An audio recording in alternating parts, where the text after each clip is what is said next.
My dear student, তাহলে class 12 এর আমার স্পেশাল স্টুডেন্ট তোমরা যারা ইংলিশ মিডিয়ামে পড়ো, সিবিএসসি, আইসিসি আর ওয়েস্ট বেঙ্গল বোর্ডে, তাদের জন্য আমরা পড়ছিলাম হিউম্যান হেলথ অ্যান্ড ডিজিজ পার্টটাকে নিয়ে। আমরা এই চ্যাপ্টারটা আমাদের ক্লাস 12 এর সবথেকে বড় চ্যাপ্টারগুলোর মধ্যে একটা। আমরা সেই জন্য এটাকে ছোট্ট ছোট্ট টপিক ওয়াইজ জিনিসটাকে এক্সপ্লেন করছি। প্রায় চ্যাপ্টারটার লাস্টের দিকে এসে গেছি। আমাদের অনেক অনেক সিলেবাস কিন্তু কমপ্লিট হয়ে গেছে। আজকে তোমাদের অনেক ক্লাস 11 এর পর 12 এর স্কুলই খুললো না, কিন্তু আমাদের প্রায় 60% সিলেবাস কমপ্লিট হয়ে গেছে ক্লাস 12 এ। অনেকটাই আমরা কিন্তু এই বছর খুব ভালো জায়গাতে আছি এই করোনা ভাইরাসের সিচুয়েশনেও। তোমরা একটু ভালো করে অ্যাসাইনমেন্ট করবে, ভালো করে হোমওয়ার্কটা কমপ্লিট করবে, তাতে কিন্তু তোমরা অনেকটা ভালো জায়গায় আসবে। এই উইকে প্রত্যুষা খুব ভালো হোমওয়ার্ক করেছে, ওকে একটু থ্যাংক ইউ দিতেই হয়, কারণ ও খুব ভালো হোমওয়ার্ক দেখিয়েছে আন্দোলনের স্টুডেন্টদের মধ্যে। এছাড়া আমার যে স্টুডেন্টগুলোর মধ্যে ঐন্দ্রিলা, ওরা সত্যি হোমওয়ার্কটা এতটাই সুন্দর, তোমাকে আমি পারলে একটু সবাইকে দেখাবো একদিন, মানে নিখুঁত একদম, মানে এত পরিষ্কার পরিচ্ছন্ন, মানে একদম আর্টিস্টিক হোমওয়ার্ক, মানে বলতে পারো সব থেকে নিখুঁত হোমওয়ার্ক কিন্তু ওই তৈরি করেছে এতদিনের মধ্যে।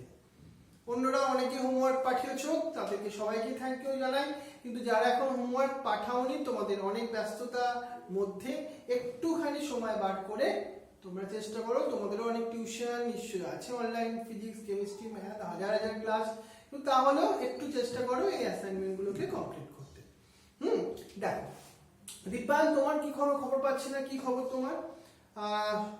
আমার মাসুম, আমাদের কয়না এন্ড সাদিশটা, তোমরা কিন্তু প্রত্যেকদিন ক্লাস করো, তোমাদেরকে ওই জন্য থ্যাংক ইউ দেওয়া উচিত। আজকে যে টপিকটাকে নিয়ে ডিসকাস করি, সেই টপিকটা হচ্ছে drug and the alcohol abuse. আজকে এমন একটা ব্যাপারটাকে নিয়ে ডিসকাস করব, ইয়ং জেনারেশনে অনেক ছেলে আছে যারা কি জানো এই ধরনের আলটিমেটলি অ্যাডিকশনে এমনভাবে অ্যাফেক্টেড হয়, তাদের লাইফটাই শেষ হয়ে যায়। কিছু মানুষরা আমরা এতটাই বোকা, ভাবো নিজের কষ্টের টাকা খরচ করেও মানুষ এই ধরনের ড্রাগের সঙ্গে অ্যাডিক্টেড হয়, সিগারেট স্মোকিং এর সঙ্গে অ্যাডিক্টেড হয়, অ্যালকোহলের সঙ্গে অ্যাডিক্টেড হয়। কতখানি বোকা সে ভাবো, যেখানে সে জানে সিগারেট স্মোকিং করলে তার লাংসে ক্যান্সার হতে পারে, অ্যালকোহল টেক আপ করলে তার লিভারে ক্যান্সার হতে পারে,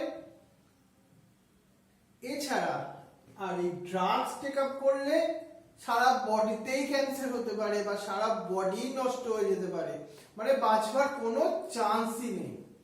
তাতেও মানুষ নেয়, মানুষ টেক আপ করে। কেন? অনেকে বলবে আমার ডিপ্রেশন, হাজার এই অনেক কারণ। কিন্তু ডিপ্রেশন থেকে বেরোবার জন্য আছে ডক্টর, আছে সাইকোলজিস্টরা আছে, আমরা আছি। আমরা সাইকোলজিস্টরা তোমাদেরকে সেইভাবে হেল্প করার চেষ্টা করব। তোমাদের সেই ব্যাপারে পদক্ষেপ নাও। মানে ডিপ্রেশনের আলটিমেটলি টুলস সেটা কিন্তু ড্রাগস নয়। ডিপ্রেশন হাঁটাবার জন্য সিগারেট স্মোকিং কিন্তু টুলস নয়, বা ডিপ্রেশন থেকে বেরিয়ে আসবার জন্য অ্যালকোহলও কিন্তু একটা টুলস নয়। এটাকে মাথায় আগে ঢুকে নাও। আজকে আমরা তো ড্রাগস, যেটাকে আমরা অনেক সময় মেডিসিনও বলি, কিন্তু সেটা ডক্টররা প্রেসক্রাইব করেন, সেটা আমরা কন্ট্রোল ওয়েতে টেক আপ করি, সেটার কিন্তু কোনো প্রবলেম নেই। সেটা আমাদের হিউম্যান হেলথের পক্ষে কিছুটা হলো ইম্পর্টেন্স। কিন্তু আমরা এই যে ড্রাগসগুলোর কথা বলছি, সেগুলো কোনো প্রেসক্রিপশনে ডক্টররা লিখে দেয় না, সেগুলো অ্যাবিউজ এই কথার জন্যই আমরা বলছি। তার কথা আমরা ড্রাগস ডিফারেন্ট টাইপসের হতে পারে, যেগুলো মেনলি অ্যাডিকশনে হেল্প করে। এগুলো কিছু কিছু কিন্তু একটু সাইকোলজিক্যাল ট্রিটমেন্ট করতেও সাইকিয়াট্রিস্ট যারা, তারা এগুলোকে প্রেসক্রাইব করে। আমি সাইকোলজিস্ট, আমি তোমাকে মেডিসিন প্রেসক্রাইব করি না, আমরা কাউন্সিলিং করি। তোমাকেও আছে, তোমার সঙ্গেও আমরা সারা জীবন তোমার পাশে আছি। তোমার যখনই কোনো মানসিক সমস্যা হবে, তখন তুমি আমাকে তোমার পাশে কিন্তু পাবে, আজকের জন্য নয়, এবং আমার স্টুডেন্ট না হলেও চলবে, তাহলেও আমি তোমার পাশে আছি, কারণ অ্যাজ এ সাইকোলজিস্ট হিসেবে এটা আমার ধর্ম। সেই জন্য এরকম কোনো স্টেপ না নেওয়ার আগে একবার অন্তত ফোন করো আমাকে, আমি তোমার পাশে আছি। কিন্তু এটা আমাদের থিওরি, কিছু শেখাতেই হবে তোমাকে। এই থিওরি ব্যাপারটার মধ্যেই আসবো, মানে এখানে তুমি প্র্যাকটিক্যালি কোনোদিনও টেস্টই করবে না সারা লাইফে, এটাকে তোমাকে কমিটমেন্ট করতে হবে, তখনই তোমার এই চ্যাপ্টারটা পড়া উচিত, আদারওয়াইজ পড়িয়ে কোনো লাভ নেই। বুঝতে পারছো ব্যাপারটা?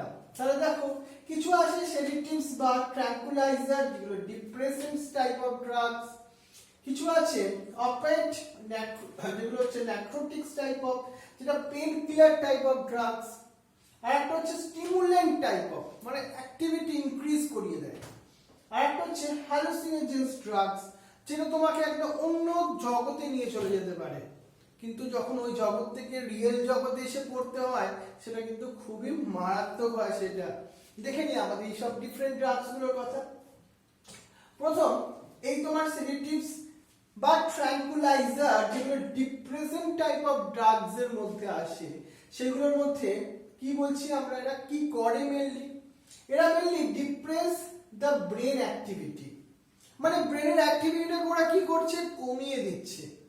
প্রথম আমি বলছি সেডেটিভস টাইপস অফ ড্রাগস গুলো, এগুলো কি করে, give calmness and relaxation and high dose induce the sleep, মানে মানুষ পুরো আচ্ছন্ন হয়ে যাবে, মানুষের কোনো সেন্সই থাকবে না এখানে, সে আলটিমেটলি যে জীবিত আছে, লিভিং আছে, তার সেই ক্ষমতাটাই চলে যাবে এখানে। যেমন বার্বিচুরেটস, যেটা স্লিপিং পিলস, সেটাও কিন্তু একটা এই সেডেটিভ টাইপস অফ ড্রাগস এর মধ্যেই আসে। সেজন্য উইদাউট প্রেসক্রিপশন আমরা কিন্তু স্লিপিং পিলস কেনা কিন্তু যায় না। আর ট্র্যাঙ্কুলাইজার, এদের মোড অফ অ্যাকশনটা কি জানো, এরা lower tension and anxiety without inducing the sleep, মানে এরা কি করছে, তোমাকে স্লিপে নিয়ে যাচ্ছে না, ঘুমোতে নিয়ে যাচ্ছে না, ঘুমের জগতে নিয়ে যাচ্ছে না, কিন্তু তোমার অ্যাংজাইটি বা টেনশনটাকে লো করছে। তুমি টেনশন ক্রিয়েট করেছোই বা কেন, কেন তাকে লো করতে যাচ্ছ? এমন কিছু করো না যাতে টেনশন ক্রিয়েট হয়, তার এইটা কোনো অপশন নয়, তার আগে ভাবো। যেমন আমরা বেনজোডায়োএফনেফ্রিন সাচ অ্যাজ দ্য ভিডিয়াম, সেটা একটা এক্সাম্পল এই ট্র্যাঙ্কুলাইজারের মধ্যে হতে পারে। তাহলে এই দুটোই হচ্ছে তোমার সেডেটিভ টাইপস আর তোমার ট্র্যাঙ্কুলাইজার আমরা দেখলাম। এরকম ট্র্যাঙ্কুলাইজার এগুলো দেখতে হয় এরকম। এবার আমরা সেকেন্ড টাইপটার কথা বলি, যেটা হচ্ছে mainly pain killer. But pain killer আমরা অনেক সময় খাই, কখনো কিছু লেগে গেলে এগুলো লাগে না, সে তখন তো আমরা খেতে বাধ্য হই, কিন্তু পেন কিলার গুলো তাদের মোড অফ অ্যাকশনটা কেমন ভাবে হয় একটু শিখে নাও। They bind to the specific opioid receptor in the CNS and gastrointestinal tract. দুটো জায়গায় এই সব পেন কিলার গুলো রিসেপ্টর প্রেজেন্ট আছে, সেন্ট্রাল নার্ভাস সিস্টেম আর গ্যাস্ট্রোইন্টেস্টিনাল ট্র্যাক্ট। ওখানে গিয়ে প্রোটিনের সঙ্গে এই মেডিসিনস গুলো বাইন্ড আপ করে, তারপর কি হয় জানো, depressant and analgesic type of symptoms আসবে। কেমন দেখো ব্যাপারটা কি হবে, lessen pain, reduce tension and anxiety, lower BP and respiration rate and reduce the visual activity, মানে সবকিছু যেন একটু কমিয়ে দিচ্ছে, রিডিউস করছে। এক্সাম্পল যেমন অপিয়াম আছে এন্ড ইটস ডেরিভেটিভস, যেটা কিন্তু অনেক ইউজ হয়।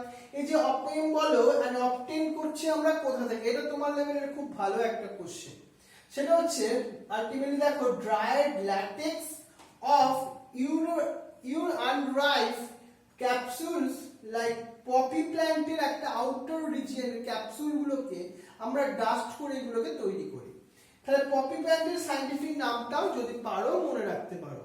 এখান থেকে আমরা পাচ্ছি ওপিয়াম, যেটা কি হিসাবে কাজ হয়, সেটা পেন কিলার হিসাবে ইউজ হতে পারে। এবার আসবো দেখো আমাদের পরে, সেটা হচ্ছে আমাদের এই যে অপিয়াম ডেরিভেটিভস গুলোর কথা বলছিলাম। এই অপিয়াম ডেরিভেটিভস কিন্তু অনেক টাইপের হতে পারে। তাদের মধ্যে মরফিন তুমি নাম শুনেছো, কেন জানো? মরফিন হচ্ছে strong and analgesic and sedative types এর মধ্যে আসে। এরা এক্সট্রাক্ট কোথা থেকে হয়, from the latex of the poppy plant. এটা আমরা ইউজ করি কখন জানো, ডিউরিং সার্জারি। ইউজফুল, খুবই ইউজফুল, কারণ আফটার সার্জারির পর যে পেন হয় সেই পেনটাকে কিল করতে এটা ইউজ করা হয়। এছাড়া ব্রাউন সুগার সেটাও কিন্তু ওপিয়াম ডেরিভেটিভস এর মধ্যেই আসে। আর এই যে তোমার হিরোইন সেটাও এই তোমার ওপিয়াম ডেরিভেটিভস।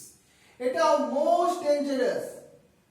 কালারটা কেমন জানো? হোয়াইট, অর্ডারলেস, বিটার, ক্রিস্টালাইন একটা কম্পাউন্ড, মানে যার কোনো স্বাদ নেই, কোনো টেস্ট নেই। তাহলে মানুষ খায় কেন? ভাবো এবার ব্যাপারটা। এটা প্রডিউস হচ্ছে কোথায়? বাই অ্যাসাইলেশন অফ দ্য মরফিনের একটু ডেরিভেটিভস এটা। আর a depressant and slow down the body function and generally taken by snorting and injection through দিয়ে যারা অ্যাডিক্টেড হয় সেটা এটাকে টেক আপ করে। আর একটা ডেরিভেটিভস এর কথা বলি, যারা হচ্ছে কোডিন। এই কোডিন যেটা সেটা মাইল্ড অ্যানালজেসিক টাইপ এন্ড এটা ইউজড হয় ফর কাপ সিরাপ। অনেকে দেখবে আমরা কাপ সিরাপ খেলেও একটা অ্যাডিকশন হয়ে যায় অনেকে, ডিউ টু এই সাবস্টেন্সটা প্রেজেন্ট থাকার জন্য। সেটা হচ্ছে কোডিন। এইটাও হচ্ছে অপিয়াম ডেরিভেটিভস এর মধ্যেই আসে। তাহলে অপিয়াম ডেরিভেটিভস এর মধ্যে কারা কারা এলো? মরফিন এলো, ব্রাউন সুগার এলো, হেরোইন এলো, আর কোডিয়ান এলো। এই চারটে নাম। তার সঙ্গে সঙ্গে এই নোটগুলোই শুধু লিখে রেখো, আমার স্টাডি মেটেরিয়ালে যেটা আছে সেটা লিখে রাখবে, আর কিচ্ছু পড়ার দরকার নেই এই টপিকটা সম্বন্ধে অন্তত। নেক্সট দেখো, স্টিমুলেন্টস, যেগুলোকে আমরা অনেকেই খাই। কফি খাও না তুমি? টি খাও তো? ওগুলোও কিন্তু ওয়ান টাইপ অফ স্টিমুলেন্টস। দেখো, যেটা মেনলি কি করে? সেন্ট্রাল নার্ভাস সিস্টেমকে স্টিমুলেট করে। যেমন ক্যাফিন, যেটা কার্ডিয়াক স্টিমুলেন্ট, তোমার হার্টের ফাংশনকে অ্যাক্সিলারেট করে। কোকিন আছে, তারপরে অ্যামফেটামাইনস, যেটা একটা synthetic used in the pep pills এর মধ্যে ইউজ হয়। এটাও অ্যাজ এ স্টিমুলেন্ট হিসাবে ইউজ হয়। এই যে তোমাকে আমি বললাম, এই অ্যামফেটামাইনস যেটা and anabolic steroid are misused by the some athletes. আমরা বলি না ডোপ টেস্টে সে ধরা পড়েছে। অনেকে করে ধরো একটা কম্পিটিশন হচ্ছে, রান কম্পিটিশন হচ্ছে, কোন অ্যাথলিটস যদি এই ধরনের স্টিমুলেন্ট খেয়ে সে যদি দৌড়তে চেষ্টা করে, সে তো ফাস্ট দৌড়বে, সেটা কোনো কম্পিটিশন হলো না। সেজন্য তখন তাকে কি করা হয়? প্লেগ্রাউন্ড থেকে বার করে দেওয়া হয়। এই ধরনের স্টিমুলেন্ট খেয়ে তুমি কোনো কম্পিটিশনে পার্টিসিপেট করতে পারবে না। নেক্সট দেখো, আরেকটা আছে কোকা অ্যালকালয়েডস, যেটা তোমার কোকিন আর কোকা থেকে আসছে।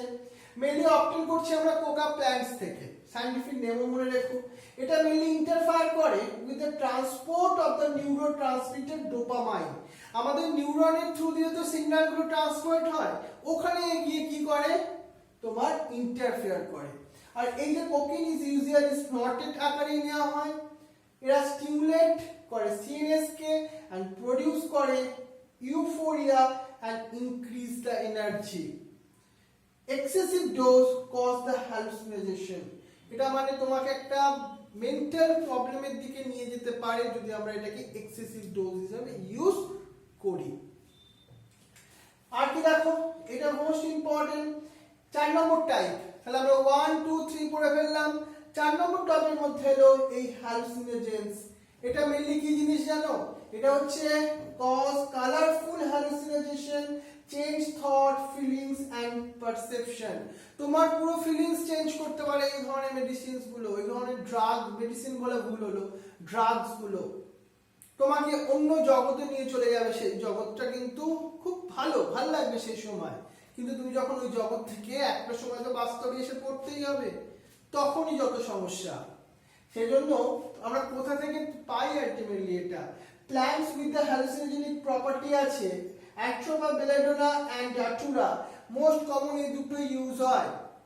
দেখো এক্সাম্পল অফ হ্যালুসিনোজেন্স যেটা মনে রাখবে, এদের মধ্যে এলএসডি টা তোমাদের লেভেলে ভেরি ইম্পর্টেন্ট। এর ফুল ফর্মটা আইএসসি বোর্ডে অলরেডি বোর্ড এক্সাম এসেছে, সিবিএসসি বোর্ডে এসেছে, দুটো বোর্ডে অলরেডি এসে গেছে, আবার আসতে পারে।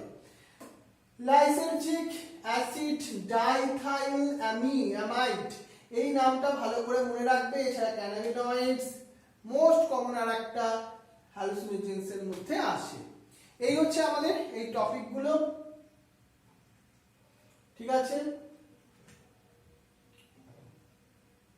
এই যে আমি ক্যানাবিনয়েডস এর কথা বলছি, এই ক্যানাবিনয়েডসটা কিন্তু আমরা মাথায় রাখবো, এটা ভেরি ইম্পর্টেন্ট। এই যে ক্যানাবিনয়েডস এর কথা, they ultimately interact with the cannabinoid receptor present আছে আমাদের ব্রেনের মধ্যে। কিন্তু এইসব রিসেপ্টর কেন ব্রেনের মধ্যে আছে সেসব ভাই জানি না, এটাকে রিসার্চও চলছে। এগুলো যদি না থাকতো তাহলে কিন্তু আরো প্রবলেমই থাকতো না এইসব ব্যাপারে। ন্যাচারাল ক্যানাবিনয়েডস যেটা আমরা মেন অবটেন করি এই ক্যানাবিস স্যাটাইভা থেকে, flower tops or leaves or resin of the cannabis are used to produce the bhang, gaja or charos বা marijuana। এগুলো তোমরা নাম শুনেছো, এইগুলো এই ধরনের ফ্লাওয়ার টপস, লিভস এইগুলো থেকেই তৈরি হয়। আর generally taken by inhalation or oral ingestion এর থ্রু দিয়ে। effect on cardiovascular system কারা? এই ক্যানাবিনয়েডস গুলো। এই হচ্ছে আমাদের ক্যানাবিনয়েডস। তাহলে দেখো ক্যানাবিনয়েডস এর মধ্যে এই ভাং, গাঁজা, চরস এইগুলো কিন্তু মোস্ট কমন কিছু ভিলেজার্স এর ক্ষেত্রেও। কিন্তু এই হচ্ছে আমাদের সিলেবাসের মধ্যে এতটুকুই আছে। তোমাকে যেভাবে পড়ালাম এই শুধু নোটটা একটুখানি খাতায় নোট ডাউন করবে, তার সঙ্গে সঙ্গে আমার নোটটা ভালো করে পড়বে। এরপর তোমায় কিচ্ছু করতে হবে না, যাই কোশ্চেন আসুক তুমি কিন্তু সবকিছু পারবে। এবার একটা তোমার হোমওয়ার্ক থাকুক, সেটা হচ্ছে কি, তুমি এখন থেকে অ্যাসাইনমেন্টটা লিখতে শুরু করো। মানে কবে থেকে? তুমি ফ্রাইডে থেকে শুরু করো। এর পরের উইক আমি তোমাকে এই হিউম্যান হেলথ অ্যান্ড ডিজিজটার উপর একটা মক টেস্ট নেবো, যেটা কিন্তু আবার গার্জেন সিগনেচার করাতে হবে। প্রায় চ্যাপ্টারটা শেষ, শুধু অ্যালকোহল ব্যাপারটা আমাদের একটুখানি ব্যাপার আছে, একটু অ্যালকোহলিজম, সেটা আমরা থার্সডেতে পড়ে ফেলবো, তাহলে আমাদের এই চ্যাপ্টারটা শেষ হয়ে যাবে। কিন্তু তাহলে আমাদের একটা বড় চ্যাপ্টার আমরা কিন্তু কমপ্লিট করে ফেলতে পারবো। তাই আমার বুকলেটের পেছনে যে অ্যাসাইনমেন্টগুলো আছে সেগুলো এবার শুরু করে দাও একটু একটু করে। আর প্রস্তুতি নাও, প্রিপারেশন নাও নেক্সট উইক আবার একটা মক টেস্ট দেওয়ার জন্য। একদিন সপ্তাহে এর পরের উইকে একটাই মক টেস্ট থাকবে, সেটা হচ্ছে হিউম্যান হেলথ অ্যান্ড ডিজিজের উপর। এই সময়টা আমরা একটু এবার টেস্ট নেবো। এবার আমাকে একটু বুঝতে হবে তোমরা কে কতটা পড়াশোনা করেছো, বুঝেছো? এতদিন সেই তোমাদের ছেড়ে দেওয়া হয়েছিল, এবার একটু সেই লাটায় সূত্রটা গোটাতে হবে, একটু বুঝতে হবে আমাকে তোমরা কোন সিচুয়েশনে আছো। কিন্তু অনেকেই সুন্দর হোমওয়ার্ক করছো, কিন্তু একটা খুব মজার জিনিস আমি ভালোভাবে এই বছর দেখলাম, যারা আগের বছর কম হোমওয়ার্ক করেছে তারা এই বছর কিন্তু আবার খুব ভালো হোমওয়ার্ক করছে, জানি না কেন। কিন্তু যারা আগের বছর ভালো ছিল এই বছর তারা কিন্তু একটু কোথায় হারিয়ে যাচ্ছে আস্তে আস্তে। বাবা এই বছরটা তোমার জীবনের কিন্তু ভেরি ইম্পর্টেন্ট, তুমি বুঝতে পারছো না কতটা কম্পিটিটিভ হয়ে যাচ্ছে জগৎটা।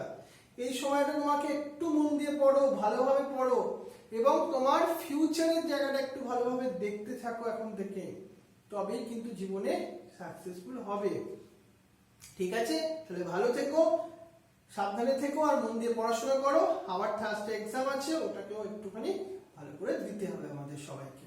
ওকে, তাহলে wish you best of luck. Thank you.